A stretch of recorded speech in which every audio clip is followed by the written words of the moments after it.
రేపు ఆగస్టు 4వ తేదీన స్నేహితుల దినోత్సవం సందర్భంగా ముందుగా అందరికీ స్నేహితుల దినోత్సవం శుభాకాంక్షలండి.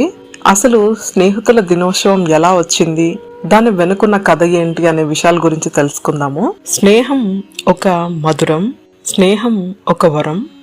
స్నేహానికున్న గొప్పతనం ఎన్ని రకాలుగా చెప్పినా వర్ణించినా తక్కువే. అమ్మ అనే పదం తర్వాత అంత ఆత్మీయతను ధ్వనింపజేసే ఏకైక పదం స్నేహం. స్నేహం అనేది ఆ దేవుడిచ్చిన గొప్ప వరం. అమ్మ, నాన్న, అక్క, తమ్ముడు, చెల్లెలు అన్న మొదలైన బంధాలను ఆ దేవుడే సృష్టించి ఇచ్చిన స్నేహితులను మాత్రం మనంనే ఎంచుకోమన్నాడు. అందుకే మంచి స్నేహాన్ని సంపాదించుకొని భద్రంగా కాపాడుకుంటే అది మన జీవితాన్ని సంతోషంగా ఉంచుతుంది. ఎదుటి వాడిలోని కోపాన్ని, లోపాన్ని భరించే వాడే నిజమైన స్నేహితుడు అంటారు. స్నేహం అనేది ఇలా ఉండాలి, అలా